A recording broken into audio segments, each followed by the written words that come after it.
Se tem uma coisa que eu errei nesses 5 anos que eu estou produzindo conteúdo na internet, foi subestimar o potencial de Jannik Sinner. Mais do que isso, eu subestimei o potencial da rivalidade entre Sinner e Alcaraz.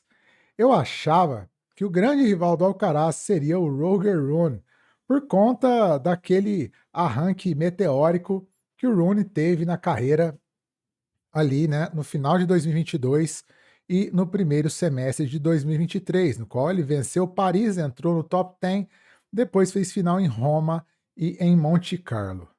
Mas a realidade bateu na minha porta e o Sinner está aí, número um do mundo, absolutamente dominante, e a grande rivalidade dessa geração, por enquanto, se desenha enquanto Alcaraz e Sinner, e mais do que isso, Alcaraz e Sinner já são uma das maiores rivalidades da história.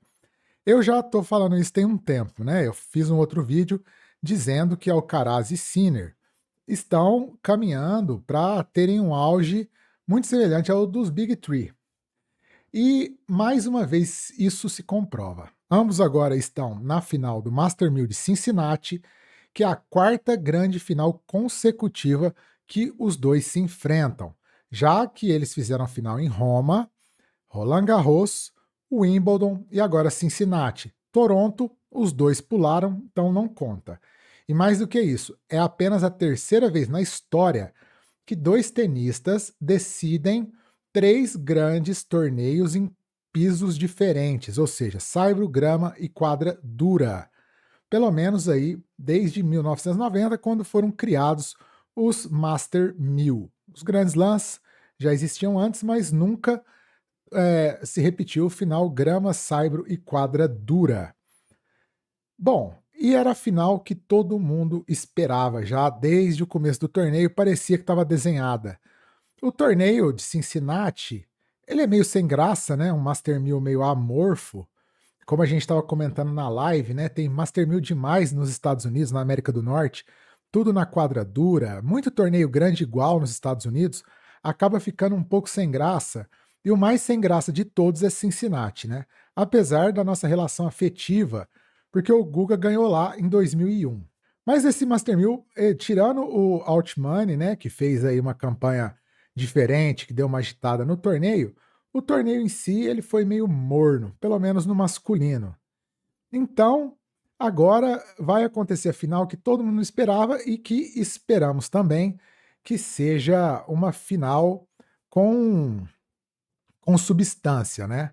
Porque hoje o Sinner é extremamente dominante e o Alcaraz é o único que pode desafiá-lo, é o único que pode vencê-lo, né? Já que nos últimos 12 meses somente o Alcaraz venceu o Sinner em grandes torneios e o outro que venceu o Sinner foi o Bublik, em Halle. Antes de eu aprofundar, eu esqueci de falar quais foram os outros confrontos que ocorreram em grandes torneios, em finais, nos três tipos de piso, né? 2011, em que Djokovic e Nadal se enfrentaram nas finais Indian Wells, Miami, Madrid, Roma, Wimbledon e US Open, 6 vitórias do Djokovic. Aí em 2012, eles fariam isso de novo, mas sem final em grama, né? Se enfrentaram 5 vezes em finais, mas não na grama. E a outra vez foi Federer e Djokovic, que se enfrentaram 6 vezes em finais e nos três pisos, né? Indian Wells deu Djokovic, Roma deu Djokovic, Wimbledon deu Djokovic, Cincinnati deu Federer, US Open deu Djokovic e Finals deu Djokovic. Portanto, Alcaraz e Sinner vão ser a terceira, né?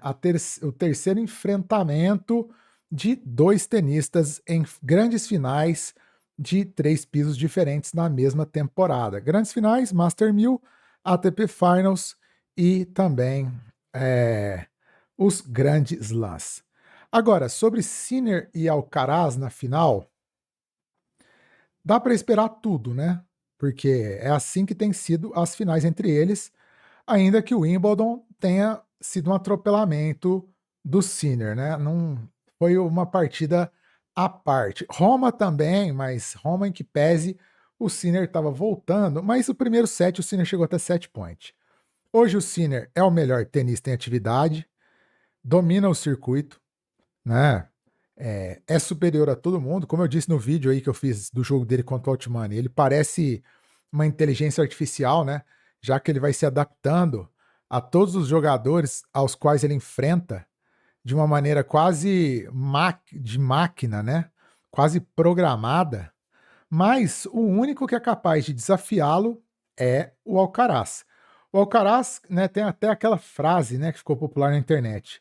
Todo mundo pode derrotar o Alcaraz com o Alcaraz no mau dia, mas somente o Alcaraz pode derrotar o Sinner. E eu acho que é por aí. Na quadra dura, acho que eu preciso aprofundar. Amanhã eu vou fazer um vídeo mais caprichado sobre uma perspectiva de final entre eles.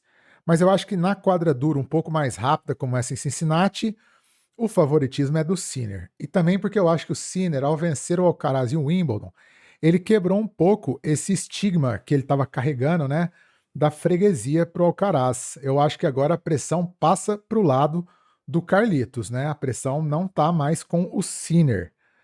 Inclusive porque, inclusive porque o Sinner parece ter encontrado a forma para jogar com o Alcaraz. E outra coisa, essa final ela é importante também na disputa pela liderança do ranking, né? Já que apesar do Sinner ele ter uma certa folga na liderança do ranking geral, né, do ranking de entradas, que é o nome do ranking oficial, no ranking da temporada, quem lidera é o Alcaraz. Isso significa que, se mantiver a toada até o fim do ano, o Alcaraz é quem termina a temporada no ranking de entradas na primeira colocação. A situação hoje é de 8.190 pontos para o Alcaraz contra 6.650 do Sinner, que jogou poucos torneios nessa temporada, né? O Sinner só jogou Australian Open, Roma, Roland Garros, Halle e Wimbledon. Jogou 5 torneios apenas, dos quais ele venceu 2, fez final em 2 e perdeu um nas quartas. Já o Alcaraz fez o calendário completo, né? Por isso ele está com uma determinada distância. Mas se o Sinner ganha esse torneio, ele diminui a vantagem para 1.540 pontos. Agora, mentira, ele diminui essa vantagem para 1.190 pontos. Ou seja, ele já pode passar o Alcaraz no US Open. Agora, se o Alcaraz vence, ele já abre uma distância de quase 2.000 pontos no ranking da temporada. No ranking geral, pouca coisa ainda muda, né? Na verdade, já mudou bastante, porque o Alcaraz não defendia nada em Cincinnati e o Sinner defende o título. Na verdade, muda bastante, mas a distância ainda é de mais de 2.000 pontos. Mas enfim, eu vou fazer um pré-jogo mais detalhado amanhã. Hoje era mais para manter o embalo dos vídeos aqui no canal, que agora eu quero fazer mais vídeos. E dizer, né? Agora é a final que todo mundo aguarda, que todo mundo espera, que todo mundo queria desde o começo do torneio. Eu nem falei da vitória do Alcaraz sobre o Zverev, né? Uma vitória protocolar. O Zverev teve problema com hidratação, sudorese, não sei, não li ainda, que acabou de acabar o jogo. Qual foi a razão do problema do Zverev, mas um jogo que esteve controlado pelo Alcaraz. O Zverev que vai dando mostras que não tem condições de enfrentar a dupla Alcaraz-Sinner. Aliás, se tem alguém que ainda tem algum gás para enfrentar os dois, olhe lá o Djokovic num bom dia, num jogo de 3 sets. Tirando isso, o Sinner domina todo mundo e o Alcaraz também, né, já está adquirindo uma regularidade absurda. Porque desde o começo da temporada de Saibro, ele só perdeu 2 jogos, né? Um pro Rune em Barcelona e pro próprio Sinner em Wimbledon. Então aquele Alcaraz oscilante que todo mundo poderia ganhar também acabou. O Alcaraz já está num ritmo de dominância também, hein? O Alcaraz já está num ritmo de dominância. Essa é o que? A final seguida dele: Monte Carlo, Barcelona, Roma, Roland Garros, Wimbledon, Cincinnati, a 6ª final seguida dele. Então, Carlitos, ele tá adquirindo a sua regularidade aí, né? Então, pessoal, é isso aí. Até o próximo vídeo. Se inscrevam no canal, ativem o sininho das notificações, curtam o vídeo e se tornem membros do canal para participar do nosso grupo de WhatsApp, receber vídeos exclusivos e também a partir de semana que vem, lives exclusivas com os membros. Valeu!